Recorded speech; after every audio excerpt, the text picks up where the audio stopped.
Hey guys, I'm back today with another video, and this one is going to be brought to you by the company Divaswigs. Now, before I get started on all the details, please make sure to hit the subscribe button. Also, turn those notifications on so that you don't miss out on any of my videos. I'm going to be showing you guys something different. This is a 13x5 T-part curly wig. I have it in the length 14 inches. It's 150% density. And as you guys can see with this cap construction, it does look a little bit different. It comes with 2 combs on the side, a comb in the back, your adjustable strap, and it also comes with an elastic band. Now, you guys will see me install this twice just because I did have a few hiccups the first time around. So I'm going to show you guys how I originally styled it, and then you guys will see me fix the issues that I had. So that is what the hairline on this unit looks like. It does come pre-plucked. I did not have to go in and do any extra plucking. The only thing that I did to this unit was I did go in and bleach my knots. However, you do not have to bleach the knots because the knots were pretty small. But I went ahead and did it just because I was already bleaching other wigs that day. So I said, why not? But I'm just working on cutting off the lace, and I am having to go in on the side and cut off that excess lace by my ears so that it can fit me correctly.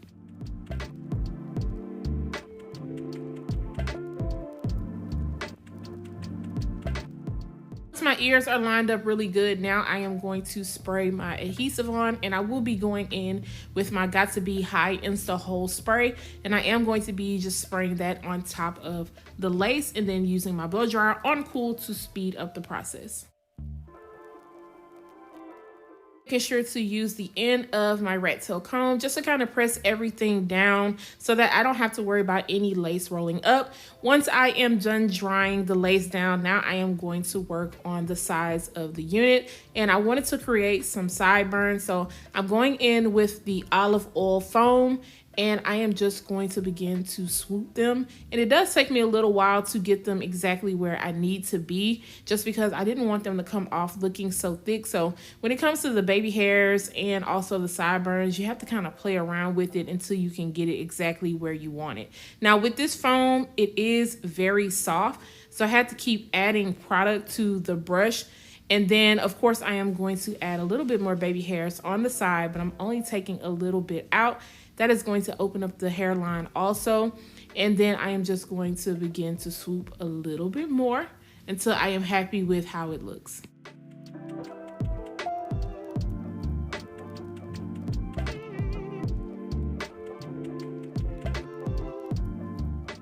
With the T-part wigs, they are only set for either a middle part or a side part, so you really can't do anything else. Now, I do think that you can maybe slightly wear this as a flip over, but then you might run into tracks, so you really can't do too much with it. So it's best to just stick to the parting space that's on the unit and utilize it. Now I'm going to take my wax stick and go around the top of the unit and also around the hairline, and then use my hot comb to just begin to press everything out. And then I am going to end up tying down the hairline so that I can begin to focus on wetting the hair. And I'm going to be using that same olive oil foam to run through the hair to define the curls.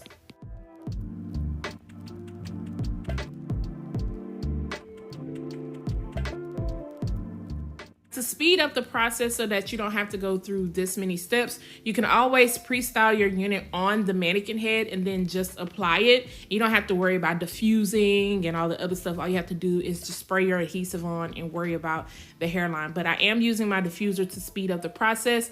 I never diffuse my hair to 100% dry just because it is very time consuming, and then my arm starts hurting. So I'm just gonna be real. So now I'm gonna go ahead and remove the scarf in the front, and that's when I started noticing a little problem. So I wore this hair out for the day, y'all, and I did not catch this. You guys can see when I looked down, I was like, no ma'am. And then it was thin in the back. I also did have to end up cutting off some of the hair just because there were some longer pieces. And when I bend down again, you guys are gonna see it, and I'm like, oh no, we gotta redo this. So yeah, we're gonna try this again. So round 2, you guys, and I did a few steps differently this time around. One thing I did was add some tint spray to the lace in the very front, just because I did also notice when I was taking pictures that the lace was coming off just a little bit light. So I went ahead and just added what I'm already used to, and I re-washed the wig and I pre-parted it on my mannequin head so that I could see it a little bit better. One thing about the T-part wigs is that you have to like part it exactly in the middle or on the side where it's supposed to be, or you're gonna run into tracks. And I really wish that they would have given more density on the side so that you don't have to be self-conscious when you go out. Because when I went to the doctor that day, I had to keep kind of pushing that hair down because it was really showing the lace, but it was already adhered and I was already out for the day. But I wanted to reapply this because I knew I could make this work. I just knew I could.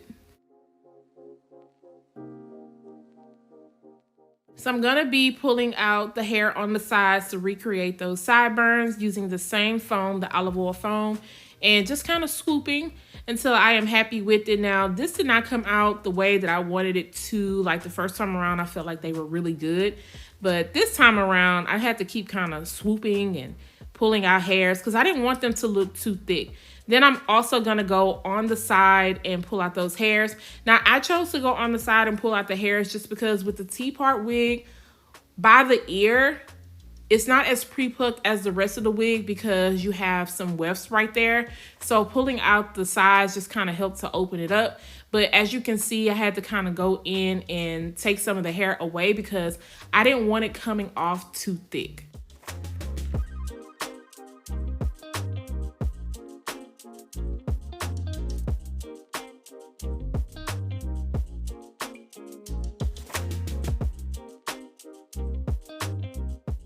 Now it is time to define the curls, but before I did that, I made sure to look down to see if this was okay and that none of the tracks were showing on the side. I did end up going and just pulling out a little bit more hairs and kind of moving it over a little bit, but I had to be sure because this time around, I wanted this to be right. Using my water to start to define the curls, and you guys will notice this time around I'm not going to be using any type of wax at the top of the unit, but just using the water and also the mousse. Now once I got to the top again, I could start to see a little bit of where the tracks were showing, so I'm taking my comb, make sure to comb enough of the hair back so that the back wefts won't show, and then I'm making sure to also comb over at the top, and then I'll be using that mousse to mold the top down and also to define the curls.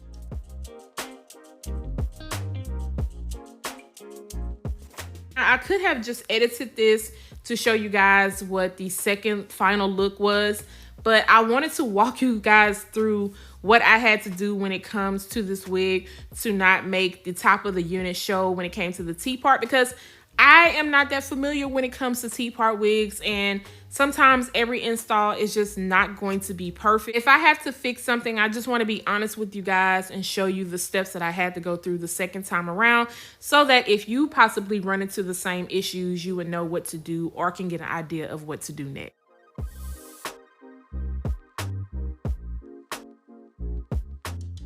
So I'm going to be taking a little bit of wax and going around the hairline and just right at the very front of the unit where the parting space starts. I'm not going to put any wax at the top of the unit just because I felt like it wasn't needed because I already used my mousse to kind of lay everything down. Using my Kendras Boutique Hotcomb just to go around the top, make sure everything is nice and sleek, and then lightly taking the Hotcomb and going over the top, not keeping it on there too long. Break up the curls, I'm going to be using my Garnier Fructis Sleek and Shine Serum.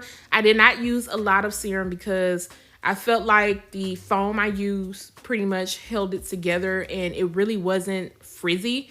But this is going to help protect it against getting too frizzy, especially because it is curly hair. Now, you could definitely fluff this up a little bit more, but I didn't feel like it was too needed, and I like this look. And then I'm going to go in with my powder and go into the parting space just to kind of open it up a little bit more. And I'm also going to go around the hairline just because once I added that spray, it did come off just a little bit dark, and just fluff it up. And I am happy with it this time around. I'm happy that I fixed it because I liked the wig when I put it on. I just was not feeling the way that it was looking when I bent my head down.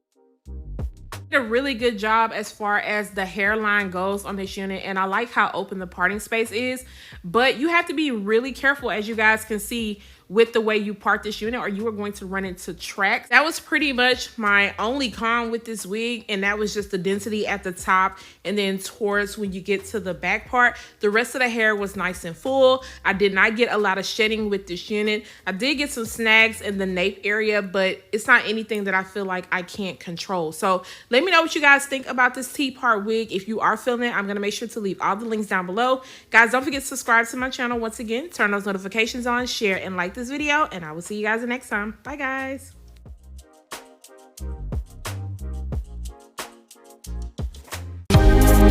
Taking time out